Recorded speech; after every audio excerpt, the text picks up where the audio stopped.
And now we have the session AI in Context and the Sustainable Development Goals by Ms. Smriti Mishra.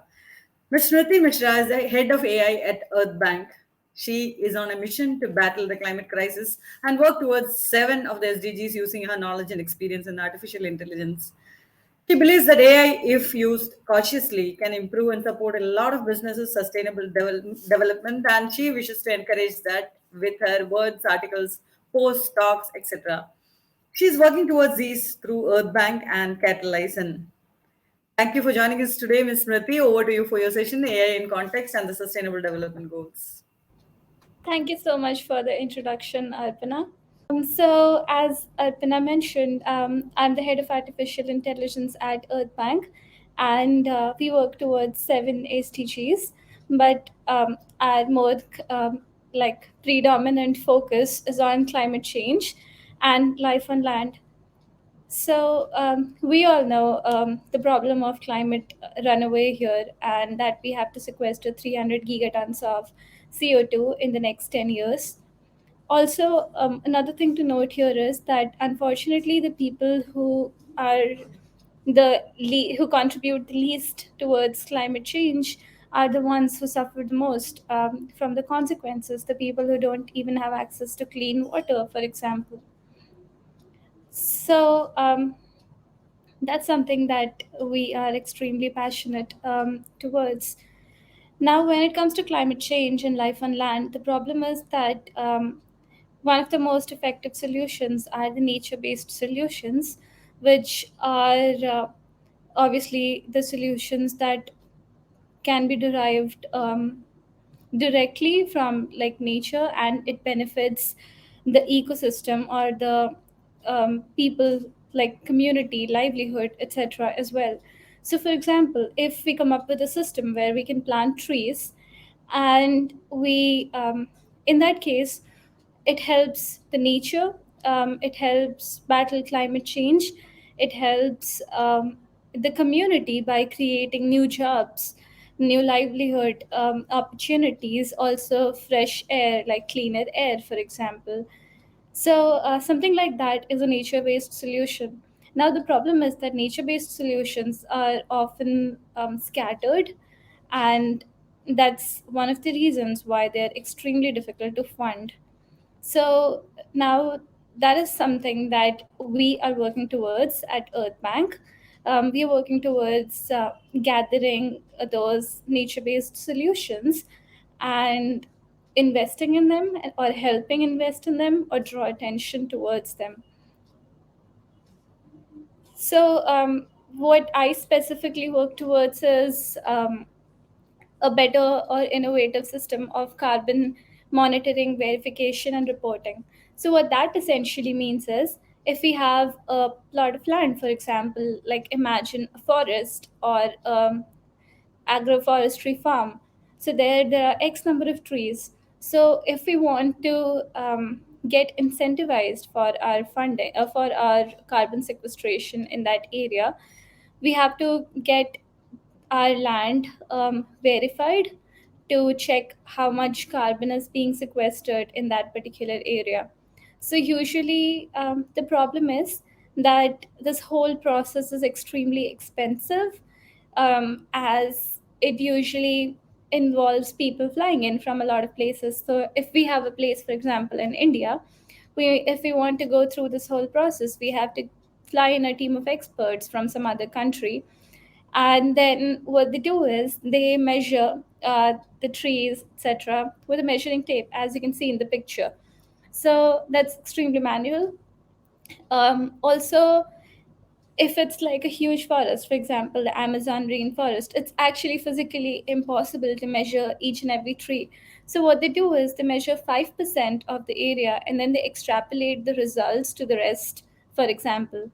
So it's not extremely reliable, as there can be forest fires, deforestation, illegal poaching, and there's so many problems that could be going on. Also, in order to make this whole process beneficial, like monetarily, the minimum land size has to be at least 1,200 acres. So it is extremely exclusionary of almost 500 million small landholders all across the globe. So Another problem that usually happens is people are like, if you contract someone to plant trees, for example, what happens is they get paid to plant the trees, but they don't get paid to protect the trees.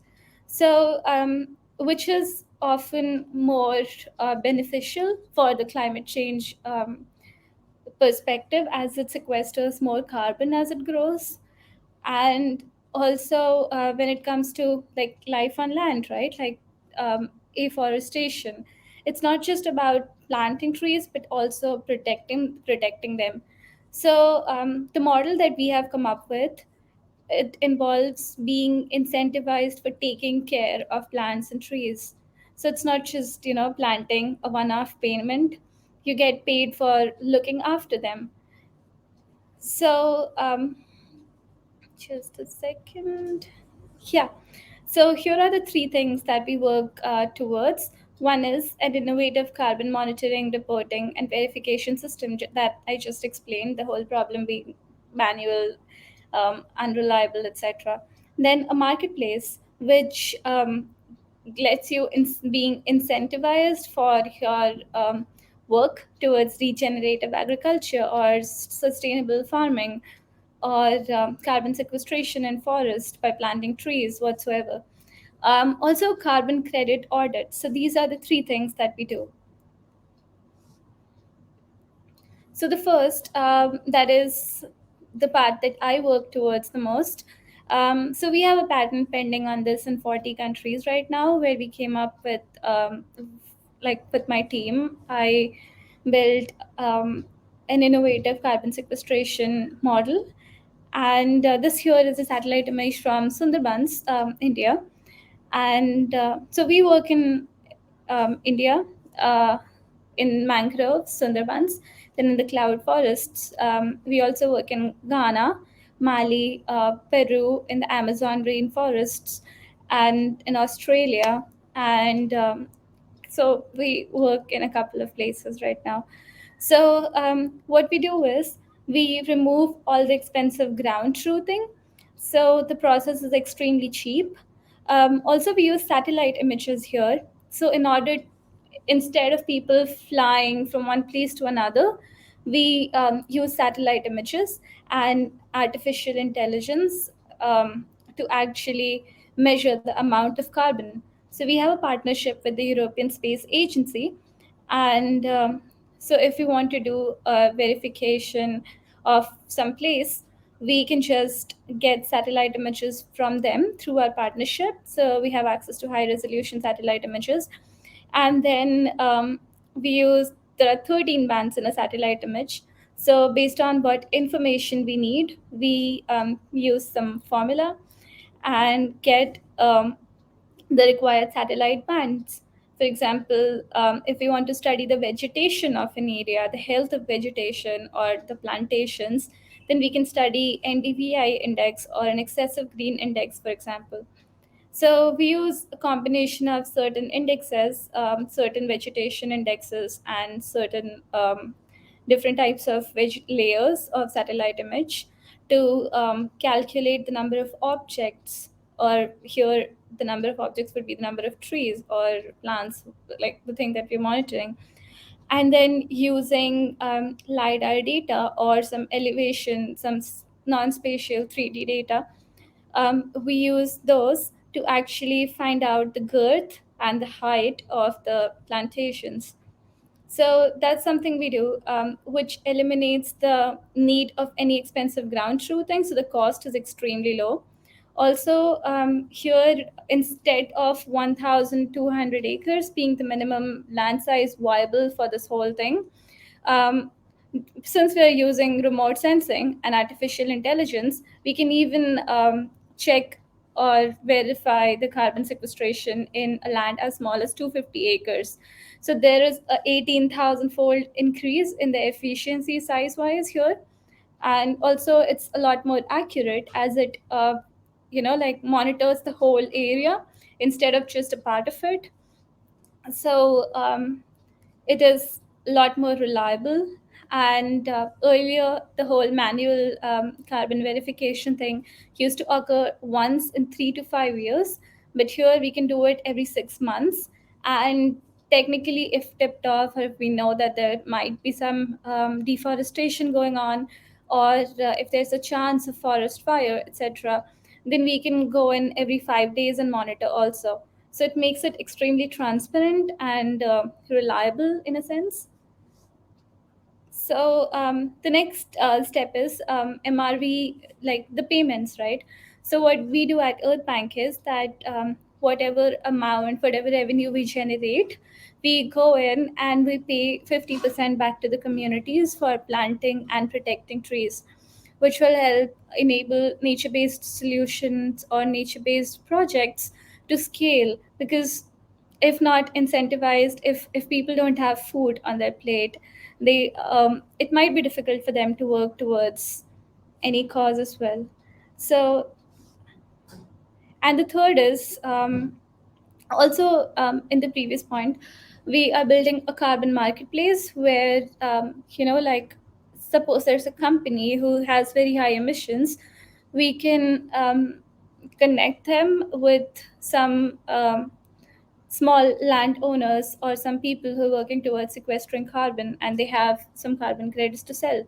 So there are certain projects like that. So if there's a project, or if there's a landowner who is sequestering a lot of carbon, we can help them find a buyer for their carbon credits as well.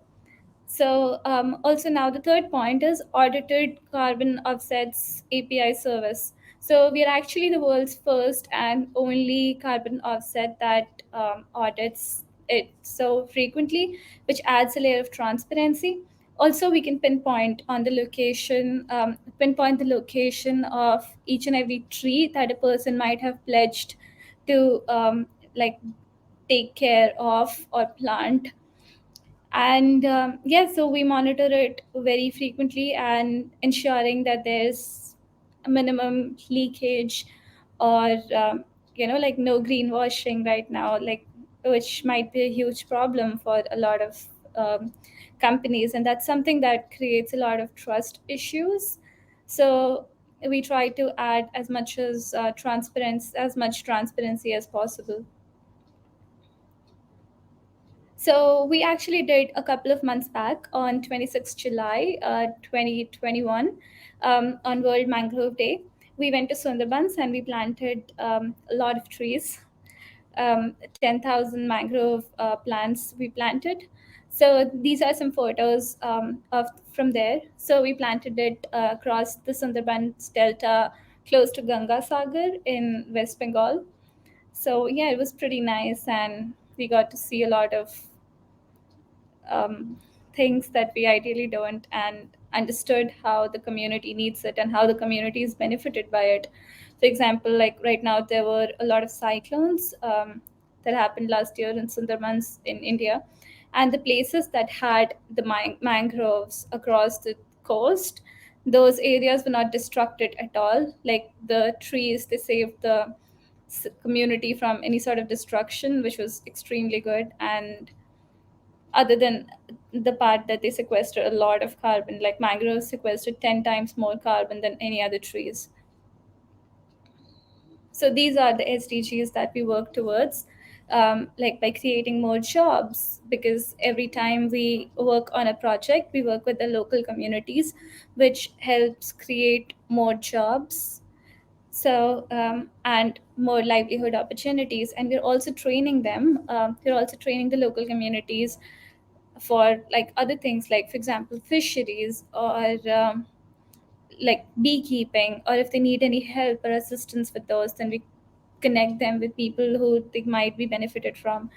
um, Gender equality, we try to create more opportunities for women, especially in the areas where they may be there may be a like little bit of not so like equal surroundings. And yeah, decent growth and decent work and economic growth reduced inequalities. So now, like, we make sure that even the not so privileged societies, unfortunately, right now, they also have access to financial system and digital payments, so that even during like the age of pandemic, they keep getting paid continuously for their money, and it's just a lot safer. And obviously climate change and life and land. So yeah, that would be it from me. Thank you. I hope you enjoyed the presentation, and it's really nice to be here. Thank you. Thank you, Ms. Smriti. I think you are doing an amazing job. Thank you so much for joining us today. And